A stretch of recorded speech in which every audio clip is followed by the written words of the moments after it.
Sandra, pega meu óculos lá, por favor.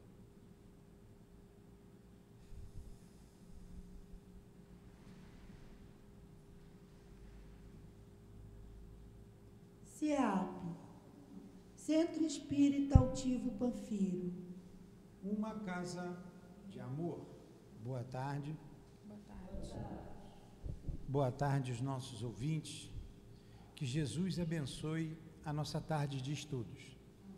Hoje vamos estudar o Evangelho. E esse mês de dezembro nós estudamos algumas parábolas de Jesus. E cabe ao nosso amigo Léo falar sobre a parábola do grão de mostarda. E a Irineia fará o comentário do Evangelho, capítulo 6, item 1 e 2. Então vamos para a leitura de harmonização, que é a leitura do Evangelho, a prece, em seguida passaremos a palavra para o Léo. E durante os passes, a Irineia fará o comentário do que leremos agora. Capítulo 6, o Cristo Consolador. O jugo leve. Número 1. Vinde a mim, todos vós que estáis aflitos, e eu vos aliviarei. Tomai sobre vós o meu jugo, e aprendei de mim, que sou manso e humilde de coração, e achareis repouso para as vossas almas. Porque o meu jugo é suave, e o meu fardo é leve. Mateus 11, 28 a 30.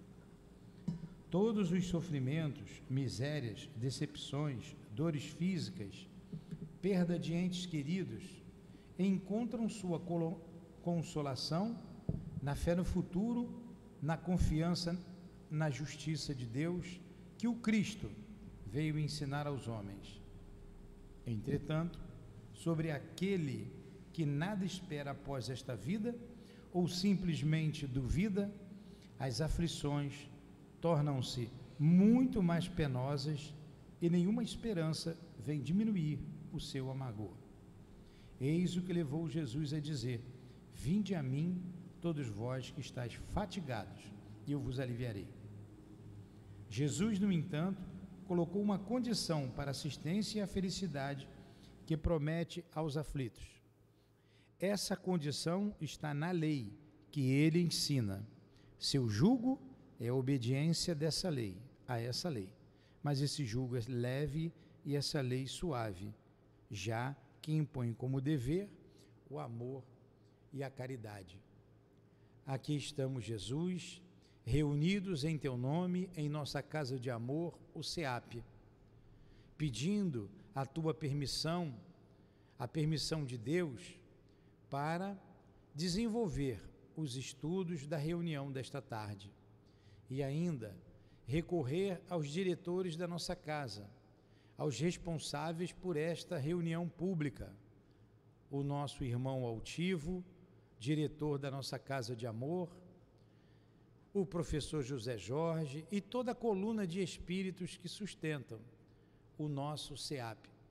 Em nome desses irmãos queridos, em nome do amor que vibra em nossa casa, do amor de Leon Denis, de Allan Kardec por todos nós, do teu amor, Jesus, e do amor de Deus acima de tudo, é que pedimos a devida permissão para iniciarmos os estudos da tarde de hoje, sempre em nome do nosso amor também. Que assim seja.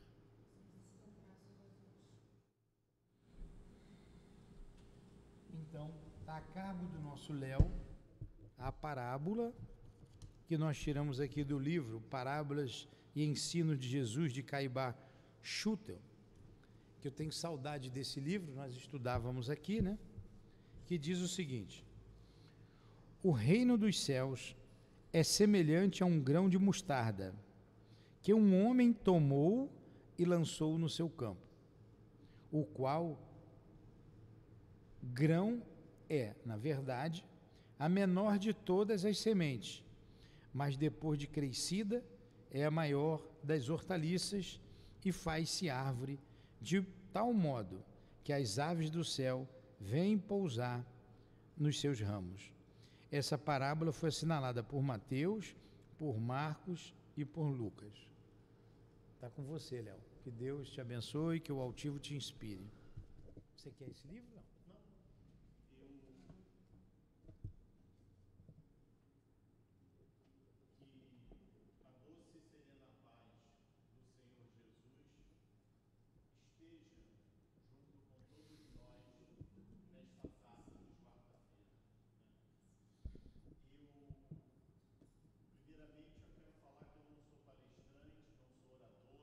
Só sou uma pessoa que é espírita, que se esforça para se melhorar a cada dia e que estudou sobre o tema de hoje. Mas quando a gente é espírita e quando a gente se propõe a estudar e que esse estudo é uma passagem do Cristo, é uma responsabilidade muito grande para cada um de nós. Essa passagem do Cristo, ela é uma das menores parábolas que o Cristo nos contou. O nosso Senhor Jesus, ele veio à Terra e vários de seus ensinamentos foram passados por parábolas. Histórias que às vezes parecem, quando não a estudamos a fundo, que são pequenas fábulas, mas que na realidade são muito mais quando a estudamos profundamente. Hoje, o nosso estudo vem falar sobre a parábola do grão de mostarda. O grão de mostarda é uma sementezinha menor do que uma semente de pimenta malagueta. Eu conheci grão de mostarda porque eu faço gastronomia. Então eu conheço, quem cozinha conhece o grãozinho de mostarda.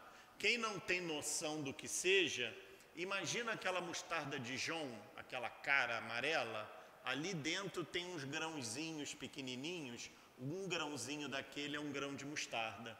E a árvore do grão de mostarda, a hortaliça do grão de mostarda, ela começa a se florescer e se folificar, se enraizar, e se torna-se uma árvore de aproximadamente 3, 4 metros de altura. Jesus contou essa história usando como base o grão de mostarda por ser um produto normal daquela região. Era como se hoje nós contássemos uma história sobre uma goiabeira, sobre uma amendoeira, sobre uma bananeira, mas na região se usado muito a mostarda, né? Vamos lembrar das nossas aulas de história lá das especiarias, Marco Polo trazendo as especiarias de algumas regiões mais distantes, e uma dessas especiarias era a mostarda, que não tem nada a ver com aquela mostarda amarela que a gente usa no sanduíche lá do fast food, né? Que é completamente oposto. Então, essa parábola, ela está escrita, na realidade, em 4 evangelhos. No evangelho de Mateus, no evangelho de Marcos e no evangelho de Lucas. Só que tem um evangelho que ele é apócrifo, que também é o evangelho de Tomé, que conta essa mesma história. Só que esse evangelho de Tomé não foi reconhecido pela Igreja Católica na formação do Novo e do Velho Testamento. Mas Tomé também conta que Jesus reuniu-se os apóstolos e contou essa parábola, né? E nessa parábola é interessante que alguns tradutores, como está aqui de Caibar, ele coloca no início que um homem tomou e lançou no seu campo. Mas alguns outros evangelhos, ele fala que o homem pegou a semente e plantou na sua horta. A gente fala assim, Léo, o significado é o mesmo. Não, não é significado é o mesmo, é parecido. Como a língua da época era uma língua muito pobre, a gente quando começa a esmiuçar e aprofundar um pouco mais da parte linguística, a gente começa a entender o que é o ato de você pegar uma semente e a cultivar.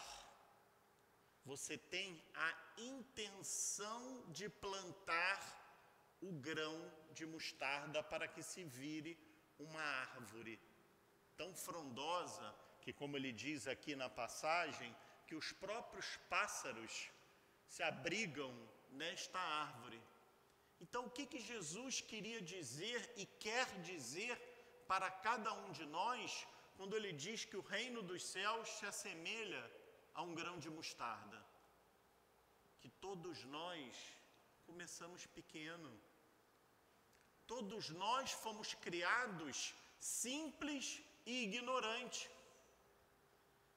Jesus foi criado simples e ignorante? Sim, também. Alguns companheiros de outras religiões fazem uma confusão muito grande entre Deus e Jesus. Eu, quando converso com alguns amigos de outras religiões, eu pergunto até para eles o porquê dessa confusão. Aí ele fala, não, Jesus falou, eu e o Pai somos um só. Falou, mas no sentido de nos ajudar, no sentido de nós seguirmos. Aí eu falo para esse mesmo companheiro a oração do Pai Nosso, que Jesus reúne os apóstolos e ensina para eles a como orar. E fala, Pai Nosso que estás no céu. Se o Pai é nosso, o que Jesus é nosso? Nosso irmão. Então não vamos confundir Deus com Jesus. Jesus é o espírito mais evoluído que já esteve presente junto de nós, encarnados aqui no planeta Terra. Jesus é o espírito responsável pela formação do planeta Terra. Jesus é o espírito que comandou toda a estrutura do nascimento, da vida e da reencarnação no nosso planeta. Quando Jesus fala que eu e o Pai somos um só, é como se hoje nós estivéssemos chegando para um companheiro e falando assim, eu estou junto com você, na sua caminhada, eu estou junto com você na sua trajetória de vida, eu estou junto com você na dor, no sofrimento, na tristeza, na alegria, no crescimento e no desenvolvimento. Então, a parábola do grão de mostarda vem mostrar para nós que, primeiro, a natureza não dá salto. O cultivador que pegou o grão de mostarda, plantou na terra, cuidou, arou, desenvolveu, fez a hortaliça, depois virou uma árvore. O que acontece ali? Fases, estágios, mas para que isso desenvolva, o que ele precisou fazer? Arar a terra, cultivar a terra, molhar a planta, adubar a terra, fazer com que essa semente tenha proporções ou condições de se desenvolver. E a mostarda é uma hortaliça tão interessante que ela também é utilizada as folhas. Você faz salada com as folhas do grão da árvore da mostarda, principalmente quando ela está com brotinho. Então, o que a gente tem que entender nesta parábola que o Cristo veio trazer para cada um de nós, que nós não vamos dar saltos em nossa vida. Nós vamos acompanhar o Cristo, mas gradativamente, com as nossas limitações, com as nossas dores, com os nossos sofrimentos. E o Cristo veio trazer para cada um de nós o verdadeiro sentido de amor para aquele semelhante. Nós estamos agora no período aonde no planeta Terra toda a humanidade comemora-se o aniversário do Cristo, né? A noite de Natal, a celebração, a figura do Papai Noel, a figura da reunião em família, as crianças com aquele presente. Mas às vezes nós temos que parar, esquecer a data comercial, né, da figura do Papai Noel, né? Vocês sabem por que o Papai Noel é vermelho? Porque a Coca-Cola queria que o Papai Noel fosse vermelho. Porque o Santa Claus antigamente ele era azul. Aí a Coca-Cola criou-se um Papai Noel vermelho para se criar a imagem da Coca-Cola. A gente deve cultivar o Papai Noel? Não, mas a gente vai expurgar a figura do Papai Noel, principalmente para as crianças? Também não. Mas que a gente saiba o verdadeiro sentido do que é o Natal. A palavra Natal, ela vem nos trazer o nascimento. E Jesus, com toda a importância e a sua simplicidade, ele nasceu junto dos animais, numa manjedoura. O profeta Simeão, irmão X, que é Humberto de Campos, ele nos conta uma história que o profeta Simeão, ele tinha vários escravos. E um desses escravos era José, pai de Jesus. José era escravo de Simeão. E Simeão, junto com seu irmão, vendeu José. Só que ele vendeu e ele gostava tanto da figura de José, que ele se arrependeu. Ele falou assim, não, eu não posso lhe vender. Alguma coisa está errada. E foi lá e desfez o negócio e libertou José. Nisso que ele libertou José, Simeão já recebia o comunicado dos espíritos superiores que o Messias estava para chegar. E através, médium, profeta, médium, só nomenclatura diferente, né? Conversava com os espíritos, tinha os sinais, as mesmas coisas, mediunidade. Simeão tinha uma revelação que ele, antes de morrer, ele iria conhecer o Messias. E foi-lhe avisado que o Messias havia nascido. E Simeão ficou muito ansioso até o momento que aquele ex-escravo que ele havia negociado entra na sinagoga com a sua esposa e um bebê de 8 dias de idade. A gente imagina, hoje as crianças não saem de casa com 1 mês, né? Porque a mãe espera a vacina, espera isso, espera aquilo. Mas a tradição judaica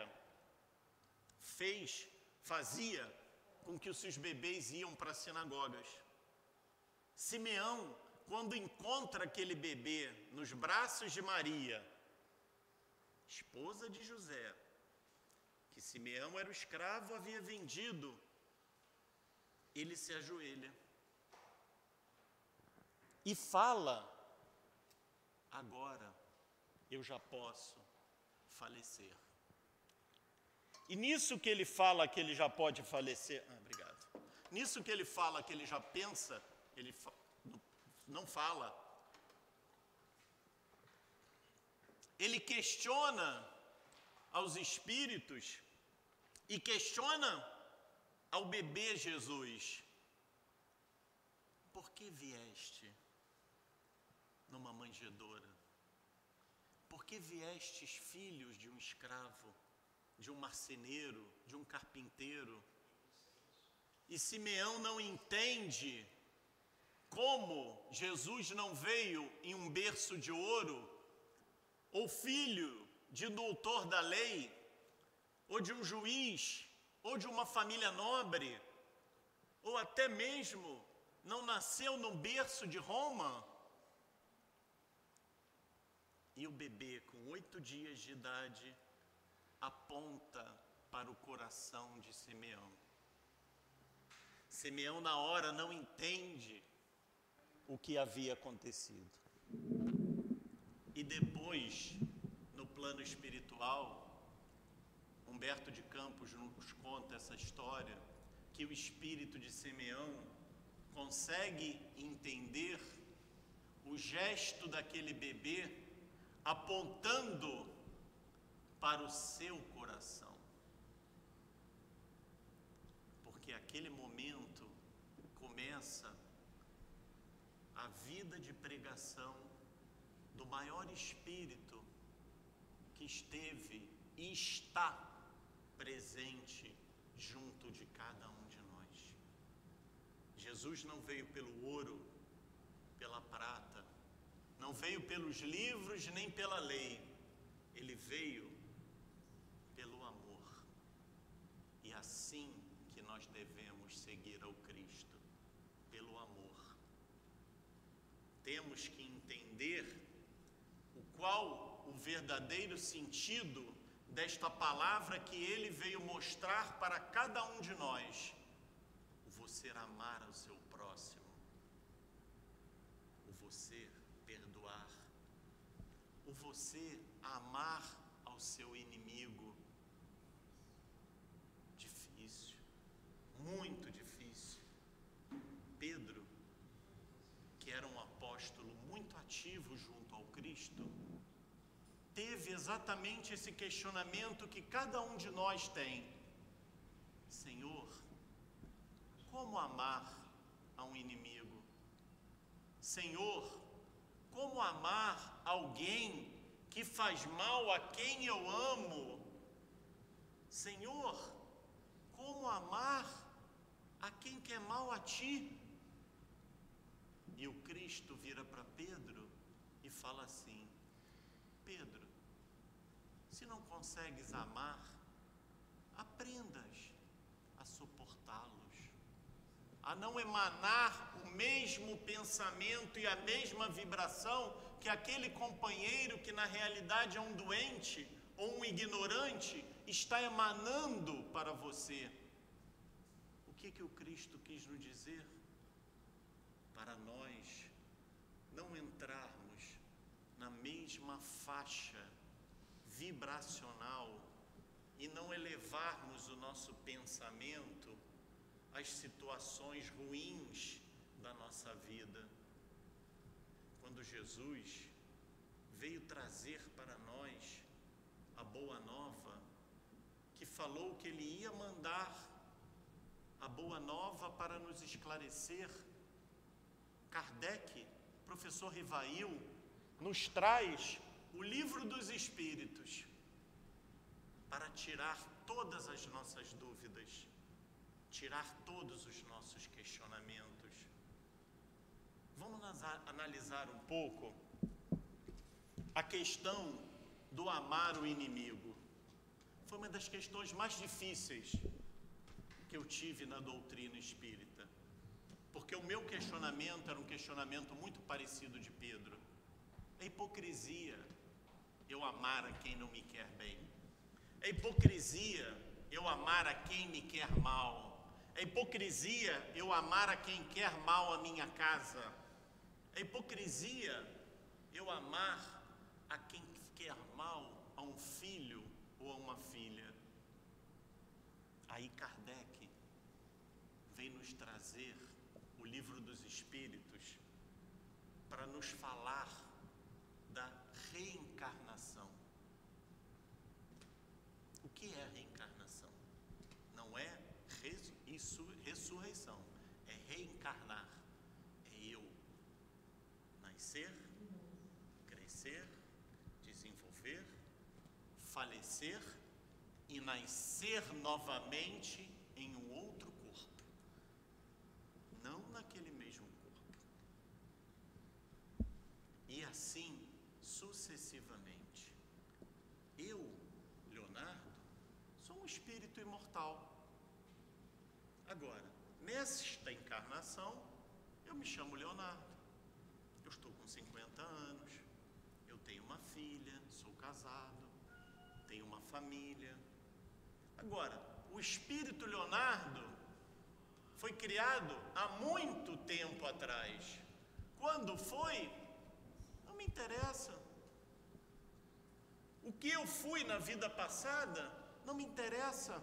Eu não consigo modificar. O que me interessa é o que eu sou hoje, para eu saber o que eu vou ser no futuro. E voltando ao professor Rivail, ao nosso tão querido Allan Kardec, que ele veio nos trazer o sentido todo de instrução, o manual da nossa vida, que é o qual todos nós temos que ler, reler e ler novamente e estudarmos, porque cada vez que lemos, relemos e estudamos, aprendemos uma coisa nova. E aí eu volto no amar o inimigo, porque Jesus não falou, seja bonzinho com o seu inimigo, suporte a ele, trate ele bem, não fica no mesmo pensamento, não deseja o mal que ele te deseja. Falou isso também, mas ele falou amar o inimigo. E eu provo para todos vocês que nós amamos os nossos inimigos. Como nós amamos os nossos inimigos? Hoje, eu estou num corpo de um homem, que eu casei com a minha esposa e eu tenho uma filha. Nem sempre essa relação de filho, filha, esposa, pai, mãe, genro, nora, é uma relação de afinidade. Porque muitas das vezes, eu matei a minha filha, ou a minha filha me matou. Aí, Deus, bondoso e misericordioso, faz com que cada um de nós não lembre da reencarnação passada ou da vida passada do que nós fizemos. Porque se Ele faz com que a gente lembrasse, nós carregaríamos um fardo, uma dívida, um débito imenso e não conseguiríamos progredir, não conseguiríamos caminhar. Porque todos nós temos certeza que os nossos débitos são muitos maiores do que os nossos créditos. Aí, essa filha, que na vida passada eu matei, na vida retrasada ela me matou, na outra vida nós éramos comparsas, na outra vida eu a traí, na outra vida ela me traiu. Espíritos antagonistas um contra o outro, de brigas, de lutas. Aí vem como aquele bebezinho que você cuida, que você ama, que você preserva, que você faz tudo para que ela cresça, para que ela ande, para que ela se desenvolva. Mas o espírito continua sendo um espírito inimigo. Aí eu pergunto a todos os senhores e a todas as senhoras: vocês deixam de amar aos seus filhos por saberem que em vidas passadas eles fizeram algum mal a vocês? E o que nós estamos fazendo com esses filhos em nossas vidas? Nós não estamos amando-os? Nós não estamos os instruindo? Nós não estamos os educando-os? Aí eu parei e pensei, realmente, a gente ama o nosso inimigo, nem que seja por laços sanguíneos, que já é um início, até o dia que a gente vai amar aquele que está lá fora com uma arma, aquele que está lá fora com uma caneta, fazendo as coisas erradas, aquele que está lá fora só pensando no seu dinheiro, aquele que está em condições ainda efêmeras de prazeres e vida mundana, completamente cegos da verdadeira realidade, completamente ainda atônitos à vida espiritual. Tem um personagemzinho da Marvel que tem uma fala, que ele é um garoto, e ele tem um tio, e é criada por uma tia porque os pais morreram, né?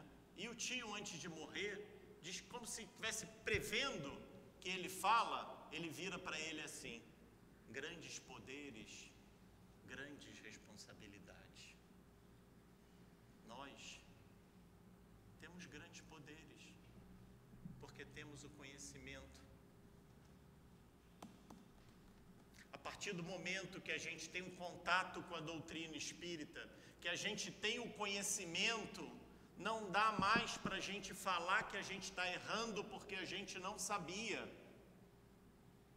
Se todos nós desencarnarmos agora, chegamos no plano espiritual, somos recebidos pelos nossos amigos, pelos nossos familiares, não dá para chegar lá em cima e falar assim: eu não fiz porque eu não sabia.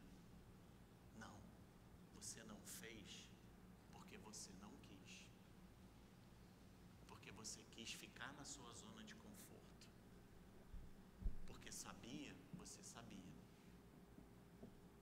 Lá a gente não tem esse corpo que engana.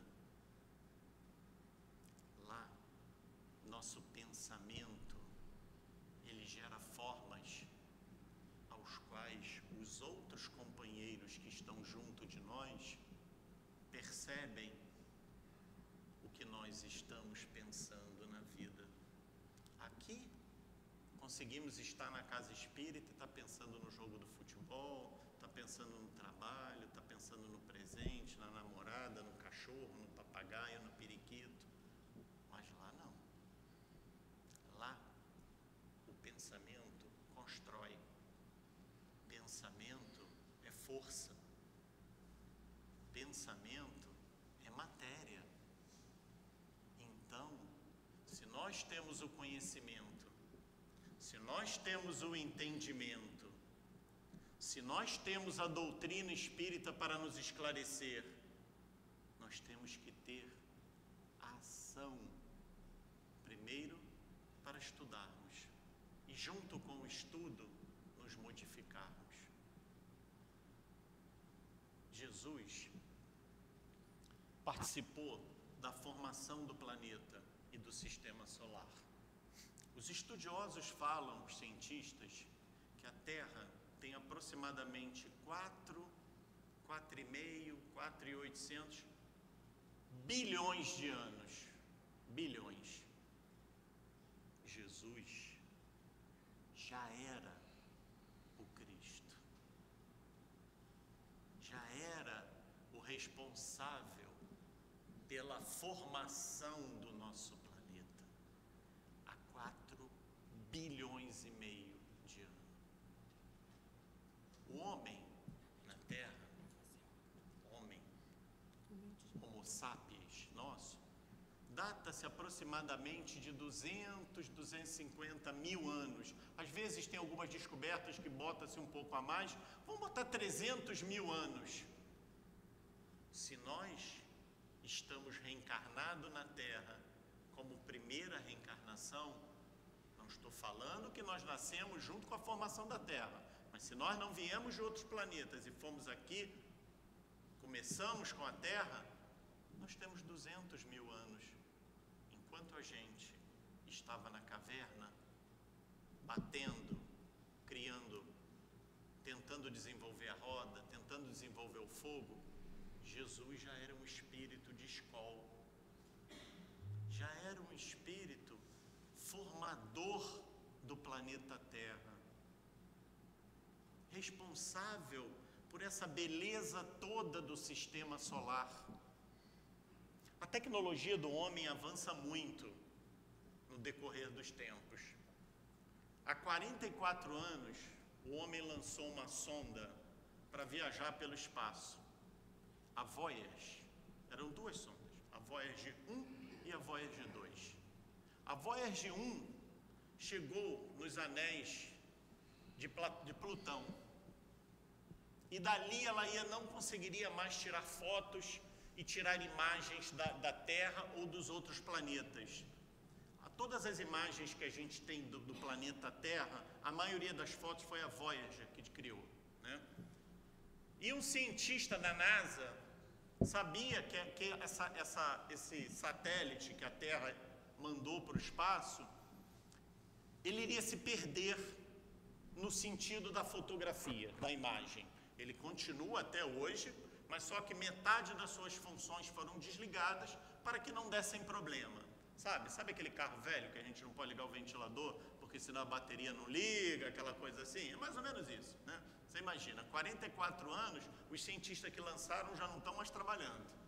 Então já é uma outra geração.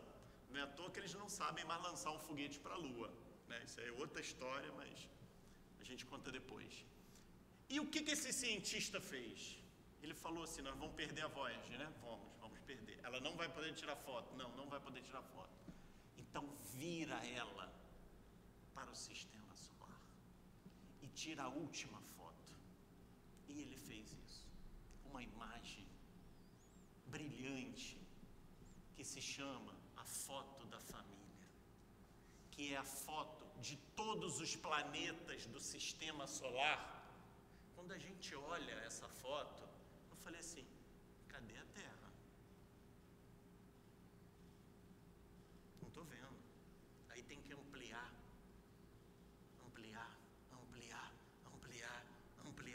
para você ver um grão de mostarda. O mesmo grão de mostarda que Jesus veio trazer para cada um de nós. Nosso planeta, pequenininho. Depois, com o computador, essa foto ficou ampliada, criaram em 3D, fizeram as distâncias dos planetas, fizeram uma coisa linda no trabalho. Mas quando a gente imagina o quão pequeno é o nosso planeta, quando a gente estuda o quão pequeno é o nosso sistema solar, a gente fica imaginando o quão pequeno sou eu, o quão pequeno eu quero ser, mas para me desenvolver, para que eu possa receber o plantio, que eu possa receber o adubo, que eu possa receber a água e virar uma hortaliça maior, e mais tarde virar uma árvore frondosa, aonde eu possa receber pássaros. Mas na minha pequenez, não insignificância, pequenez, porque todos nós somos importantes para o Cristo e para Deus. Com esse intuito, nós começamos a entender um pouco mais o sentido da vida, o sentido de viver. Se nós fomos criados há 250 mil anos atrás, se eu vivo na Terra 100 anos, quanto representa 100 anos de 250 mil? Quantas vezes nós temos relatos em livros, nas reuniões de desobsessão, de espíritos que estão presos há 100, 50, 200, 400 anos, com aqueles mesmos pensamentos. Olha a importância de nós nos livrarmos de pensamentos, para não gerarmos ideias fixas, para não emanarmos para aqueles companheiros que nós nem sempre estávamos reunidos para estudar o Evangelho do Cristo. Na maioria das vezes estávamos reunidos para fazer guerra, para destruir, para matar, para roubar, para conquistar. Eu não tenho o menor interesse em saber do que eu fui no passado, mas eu sei que boa bisca eu não fui. Eu tenho certeza disso. Porque hoje eu carrego o Evangelho dentro do meu carro, dentro do celular, dentro do notebook, dentro do trabalho. Mas outro dia eu estava me pegando numa situação que eu falei assim, eu tenho que dominar isso. Lá em casa a gente tem muito daquela raquetezinha de mosquito, né? Aquela raquete elétrica que a gente carrega, bota na tomada e pega um mosquito. Eu adoro pegar um mosquitinho. Principalmente aquele que está no quarto fazendo... Só que eu comecei a perceber que eu adorava não só eliminar o mosquito, eu adorava ver ele torrando na raquete, fazendo aquele barulhinho assim. Aí eu falei, opa, peraí, não precisa disso. Começa a se controlar, Leonardo. Se hoje eu estou pensando em matar os mosquitinhos com a raquete, no passado eu podia estar pensando em matar os animais. Ou no passado eu poderia estar pensando em fazer isto com as pessoas. Ou poderia estar fazendo isso com os escravos. Ou está fazendo isso com o meu semelhante. Então, se eu já sei uma tendência, se eu já sei uma coisa que eu não achei legal, que me deu prazer, eu tenho que me educar. Eu tenho que me dominar. Eu tenho que me instruir. Eu não quero dormir. Ah, Léo, você tem que dormir com um pernilongo no ouvido? Não. Não, eu vou exterminar. Mas eu vou exterminar sem ter o prazer de torturá-lo e de queimar ele naquele choque elétrico. Aí, a gente não precisa fazer TVP, terapia de vidas passadas, não precisa fazer nada disso, porque a gente já sabe o que nós gostamos. A gente já sabe qual é a tendência que nós temos. A gente já sabe o que nos dá prazer, que seja o mínimo. Falar assim, aquilo ali te satisfaz a vida? Não, mas me dá prazer. Ver aquele mosquitinho ali. E para quê? Se não tem a finalidade. Qual é a intenção que eu estou ali com aquele dedo 20, 30 segundos a mais? É esse o nosso policiamento que nós temos que ter. Por isso que nós temos que orar e vigiar. Nós temos. Por isso que nós temos que nos instruir para nos libertar. Porque nós só conseguimos ficar livres se nós nos instruirmos. Senão a gente não consegue. Doutrina espírita não é Harry Potter, não é varinha mágica que vai transformar, vou transformar você em bonzinho e você vai ficar malzinho porque eu não gosto de você. Não existe isso. Superpoderes só existe na Marvel. Tudo o que nós temos é um entendimento com o raciocínio. A nossa fé não é uma fé cega, é uma fé raciocinada. Porque eu tenho entendimento do que vai acontecer. Porque se eu preciso passar por uma dificuldade, eu vou passar. Agora, Deus é muito bom. Deus é muito misericordioso para cada um de nós. Que Ele nos dá vários, muitos bônus para que nós passamos com tranquilidade, com calma, com a doutrina espírita. Quando a gente não entende a um filho que a gente tem aversão, o pai ou a mãe ficam exatamente se desdobrando cada vez mais para ter carinho e tentar compreender aquele filho, porque a gente o ama. E é exatamente este amor que o Cristo vem trazer para cada um de nós, principalmente neste período do mês de Natal. Dezembro, o último mês do ano, aonde toda a humanidade comemora-se o Natal, aonde todos nós temos que pensar um pouco mais no aniversariante, independente se ele nasceu em dezembro, se não nasceu, mas é a data a qual o planeta Terra celebra o nascimento do Cristo. Cristo esse que não morreu, ele está junto de cada um de nós, através dos teus ensinamentos, através da nossa tão querida, amada doutrina espírita, através ao Evangelho que vem confortar os nossos corações, através aos livros psicografados por vários espíritos que estão muito próximo de nós e nos incentivando, nos mostrando que nós devemos prosseguir, que nós devemos caminhar, que nós devemos não nos esmorecer, que se quando caímos, levantamos e consequentemente seguimos para a tarefa do bem e para a evolução.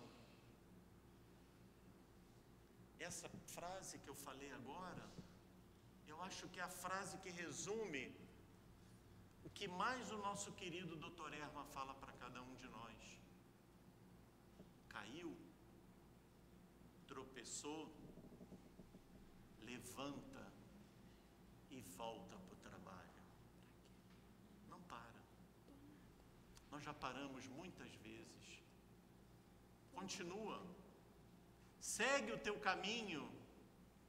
Pega o Evangelho, coloca embaixo do braço e segue a sua vida para prosseguir junto ao Cristo, igual ao grão de mostarda, pequeno, bem pequenininho, que cultivado, que arado, que adubado, que numa terra boa se torna-se uma hortaliça, daqui a pouco uma árvore, daqui a pouco se desenvolve, daqui a pouco está uma árvore frondosa. Quando a gente pensa num grande cientista, vamos falar de Einstein. Albert Einstein revolucionou todo o conceito da física. Tinha dificuldade de aprender na escola, não conseguia aprender. Agora a gente imagina uma criancinha pequena que não consegue aprender, se seus pais desistem dele e deixam para lá, será que nós teríamos o cientista? E dessa mesma maneira, os nossos amigos espirituais olham para cada um de nós. Somos muitas das vezes crianças pequenas, a qual os nossos mentores estão nos carregando e nos incentivando a prosseguirmos a jornada junto com Cristo. Caímos, tropeçamos, mas levantamos e continuamos a seguir a tarefa. Já ficamos muito parados. Não importa o que eu fiz no meu passado, o que importa é o que eu faço agora para modificar o meu futuro. O intuito da doutrina espírita não é converter ninguém. Eu não consigo trazer o meu filho, eu não consigo trazer a minha filha, eu não consigo trazer a minha esposa, eu não consigo trazer o meu marido, não consigo trazer a minha nora, eu não consigo trazer o meu genro. Porque a doutrina espírita não é isso. A doutrina espírita é a luta do homem contra ele mesmo. É para cada um de nós vencer o homem velho que existe dentro de cada um de nós. E todos nós temos um suporte. Todos Todos nós temos o Senhor Jesus. Todos nós temos nossos amigos espirituais, que na maioria das vezes estão sempre nos incentivando, nos mostrando, nos guiando e nos orientando para prosseguirmos. Prossiga, Léo. Não para. Continua. Não para. Segue. Não para. Porque nós temos um tempo muito curto aqui na Terra. 100 anos. 250 mil anos. 4 bilhões e meio de anos. Parem para pensar um pouco sobre isso. O que será que eu estou fazendo da minha vida espiritual? O que será que eu vou fazer quando eu desencarnar e chegar no plano espiritual? Eu sou vendedor. Lá não tem comércio. O que eu vou fazer? Quando a gente lê a obra de André Luiz, um médico conhecidíssimo, sanitarista, importante na sua época, ficou um período afastado no umbral e chegou socorrido e queria atender como médico. E os amigos falaram para ele: André, a medicina aqui é outra. Só conseguiu entender isso quando começou a conviver com os outros espíritos. E aí viu que podia fazer alguma coisa para ajudar.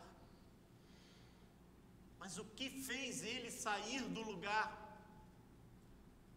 Não conformismo, curiosidade, boa vontade, determinação. Tudo isso faz com que cada um de nós nos movimentamos, faz com que cada um de nós saímos da nossa zona de conforto e da nossa inércia para o verdadeiro sentido da vida espiritual. Nós, espíritas, nós temos que aprendermos a termos a visão com a doutrina espírita. Nós não podemos olhar para uma criança de 5 anos e achar que aquele espírito é só uma criancinha, que não tem uma bagagem, que não tem vidas pretéritas.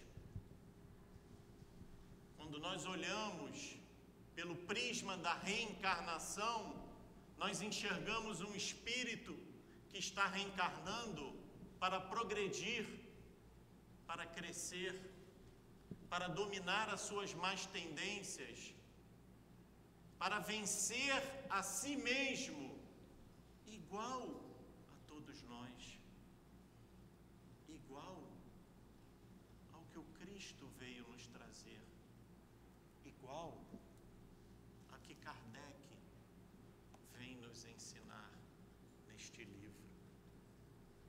A verdadeira luta é minha, comigo mesmo. Quando eu coloco a minha cabeça no travesseiro e reflito: será que eu fiz tudo o que eu poderia ter feito? Ou foi mais um dia? Deixa a vida me levar? É isso que nós aprendemos? É isso que nós queremos para cada um de nós? Para quando chegarmos no plano espiritual, junto com os nossos companheiros, e olharmos para as nossas mãos e termos vergonha dela? Ou quando nós chegarmos no plano espiritual e termos a nossa consciência tranquila do dever cumprido? Não precisamos ser espíritos de escola, não precisamos ser Jesus, mas que esta reencarnação tenha tido um propósito, um significado para a nossa existência imortal. o nosso tão querido professor do Zé Jorge, brincava com a gente e falava isso: eu não tenho medo de morrer. Eu tenho vergonha das minhas mãos quando chegar no plano espiritual. E era um trabalhador, um orador exímio, uma pessoa fantástica que nos ensinou tantas coisas, e com carinho e com humor. Eu nunca vi um professor tão bom-humorado com ele. Estava sempre feliz, sempre contente, mas sério na hora que tinha que ser sério, e amoroso na hora que tinha que ser amoroso. Porque nós precisamos da disciplina, mas nós precisamos também da caridade e do amor. Amor esse ao qual Jesus veio nos ensinar em todas as suas parábolas. Que assim seja.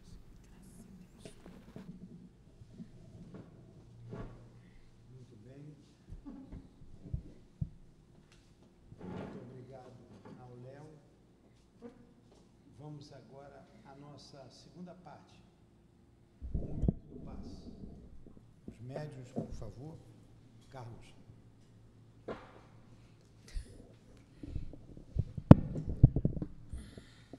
Se posicionem.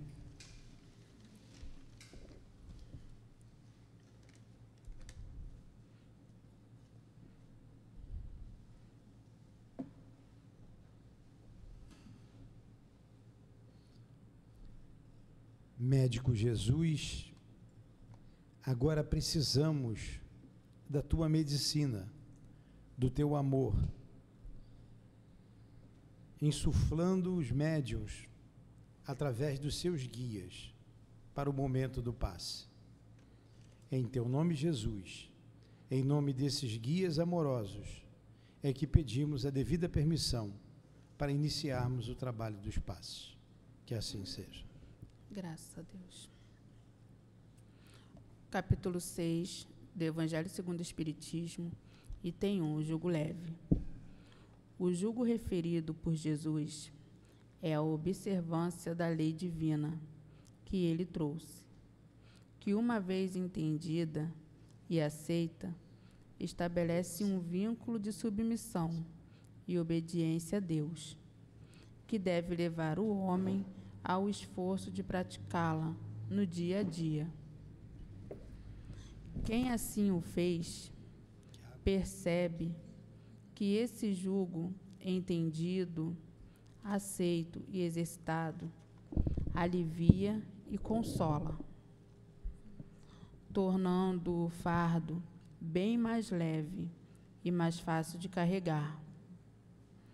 Isso acontece porque o sofredor, confiando nas leis de Deus, na sua justiça, no seu amor, sabe que tem o que merece e o que precisa para poder prosseguir seu processo evolutivo. Isso o leva a confiar no futuro, a perceber as lições que ele pode aproveitar, podendo até viver e passar por essas provações com alegria. Kardec escreve que esse jugo é leve e esse fardo é suave, já que impõe como dever o amor e a caridade. Vinde a mim. Jesus nos chama a atenção para buscarmos a consolação na fé no futuro, buscarmos a consolação em Deus, em Jesus, e não nas coisas materiais, que só nos darão a felicidade momentânea, não a felicidade prometida por Jesus. Devemos ter amor no coração, não só ter como praticar, com a sua maior pureza, ajudando ao próximo e, principalmente, ajudando a nós mesmos. Porque quando nos ajudamos, temos mais amor no coração para poder ajudar o próximo.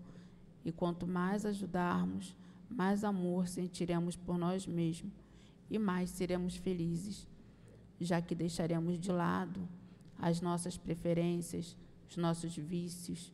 Não teremos mais tempo para pensarmos nas coisas materiais, ajudando a consolar e aliviar a dor do próximo. Graças a Deus.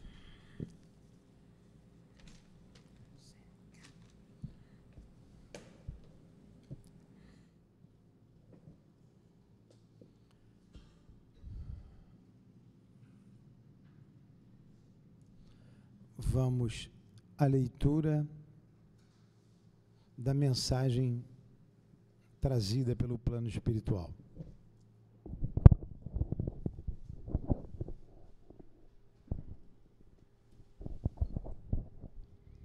Paz. Que a paz reine entre vocês. Que Deus, o Pai de puro amor, possa estar presente em cada ser. E que esse amor cresça entre vocês, entre as nações.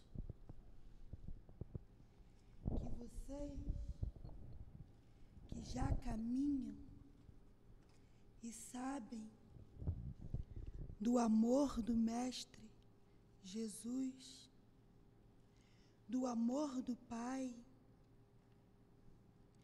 procurem fazer certo, mesmo que nós sabemos que somos todos errantes e falíveis. Sabemos a verdade e por onde devemos caminhar, como devemos nos comportar, agir, como devemos ajudar os irmãos que sofrem, os irmãos que procuram a nós em busca do pão, em busca de um abraço acolhedor, em busca de uma palavra que os faz pensar. Vocês que muito estudam e falam do Evangelho do Cristo, têm a obrigação de saber como ajudar esses irmãos. Se falam de amor, por que não amar o irmão que caminha ao lado? Nós sabemos, todos têm suas dificuldades, todos estão aprendendo, assim como nós. Também não sabemos tudo. Também seguimos o guia e modelo, o Mestre Jesus. Seguimos Kardec. Estamos nós trabalhando com amor junto a vocês, alertando os cuidados os quais deverão tomar. Ajudamos vocês, auxiliamos quem quer caminhar.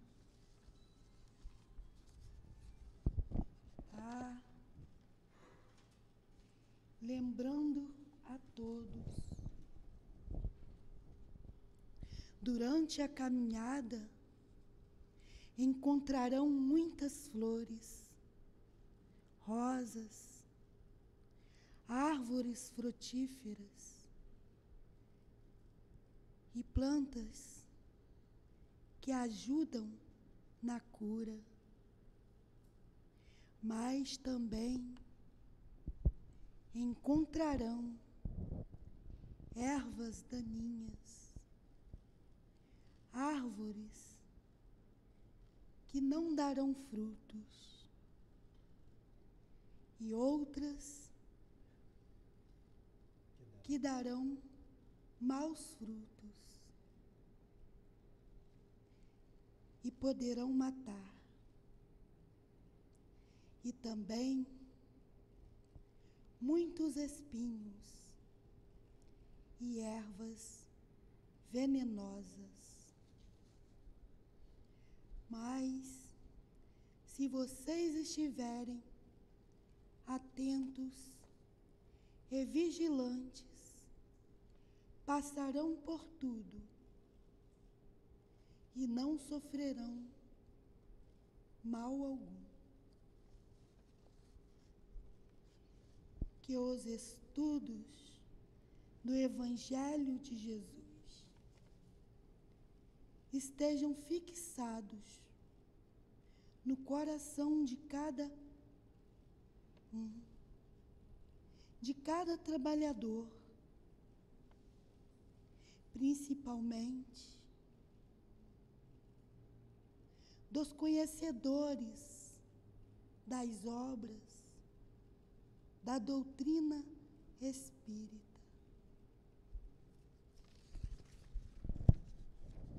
Dos conhecedores do Evangelho de Jesus. Dos homens que dizem: sou cristão. Façam preces, meus irmãos.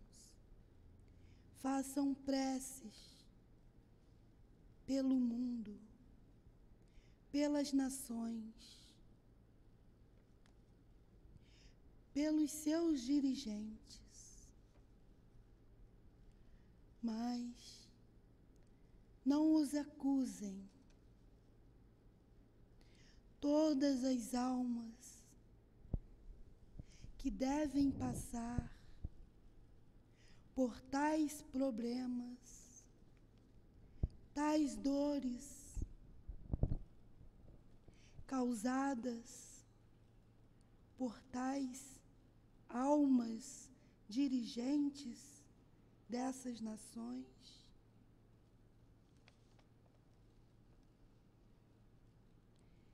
façam preces por eles, pois tudo está dentro da lei divina.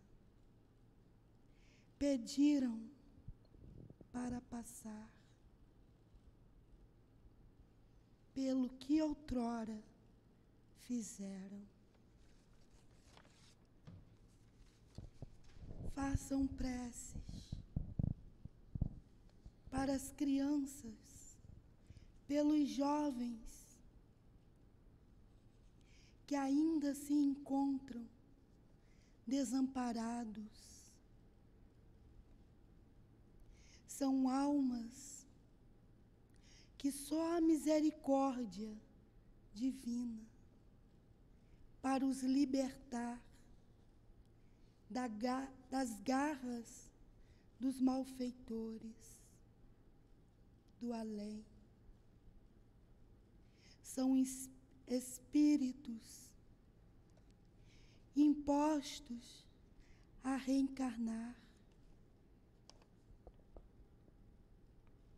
pelo amor do Pai. E muitos deles ainda sequer lembram desse amor que é do Pai,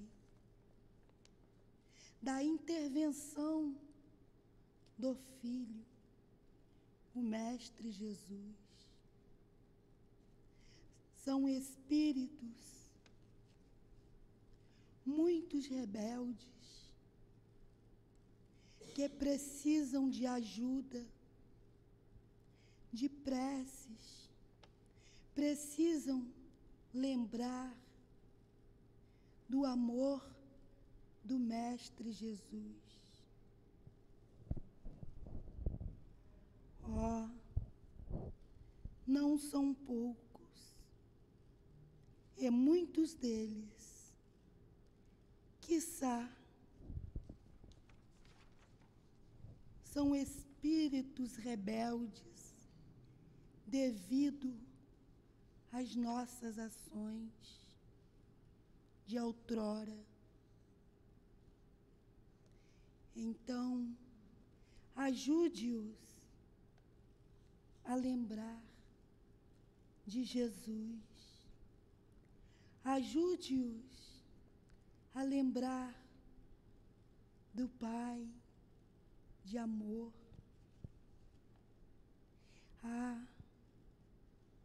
E essa ajuda virá através das preces de vocês, através dos abraços de vocês, das palavras acolhedoras de vocês. Eu, então, me despeço de vocês, pedindo sabedoria para os pobres, para as pobres almas dirigentes das nações, para os dirigentes cristãos que zelem pelos nossos lares,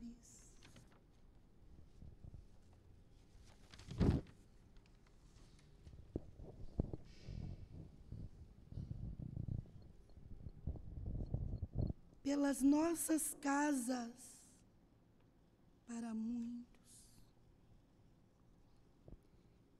pelos nossos abrigos, para muitos, e hospitais, para todos nós.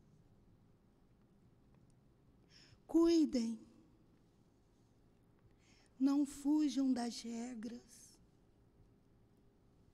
sejam firmes, positivos, estudem. Só se tem um bom trabalhador quando há estudo constante, quando há seriedade e disciplina. Com Jesus e Kardec, nós auxiliamos, ajudando a vencer as dificuldades. Sejam firmes no amor, ensinando a amar, ensinando que são todos irmãos e que nessa casa terão a oportunidade de desenvolverem o amor ao próximo, de trabalharem com seriedade, mas que vocês mantenham as regras, as disciplinas, como sempre alertamos, Jesus e Kardec. Paz a todos vocês. Um irmão trabalhador do Cristo. Mestre Jesus, nós te agradecemos por tudo que recebemos nesta tarde em nossa casa de amor. Abençoe mais uma vez a todos nós. Conduza os nossos irmãos que aqui aportaram aos seus pontos de origem e que eles cheguem em paz e em segurança. Em nome da direção espiritual do SEAP, do nosso irmão altivo, em nome do amor que vibra nesta casa, junto ao altivo e a todos os espíritos que fazem parte da coluna de espíritos que nos dirigem. Em nome do amor, do nosso amor, do teu amor, Jesus, e do amor de Deus acima de tudo, é que damos por encerrada a nossa reunião pública da tarde de hoje. Que assim seja.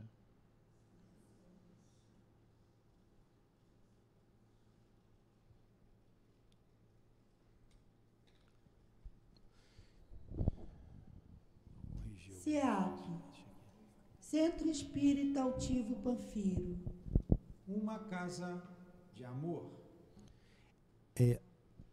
Só um aviso rápido. O mês de dezembro todo nós estudaremos as parábolas de Jesus, tanto na reunião pública de quarta-feira, quanto nas reuniões públicas de sábado. No dia 16, nós encerraremos as atividades junto à obra social e aos estudos que temos aqui em nossa casa. Porém, as reuniões públicas continuarão, toda quarta e todo sábado. Então, tem uma que é véspera de Natal, acho que é dia 23, teremos normalmente uma véspera de Ano Novo. A gente só vai fechar a casa no dia 31 e no dia 24. Tá? Nos demais dias, as reuniões acontecerão normalmente. Muito obrigado pela vinda de vocês. Olhando aqui, todos já vêm à nossa casa. Quem precisar de ajuda e quiser a assistência fraterna, só permanecer sentado. Então, que Deus abençoe a todos. Obrigado.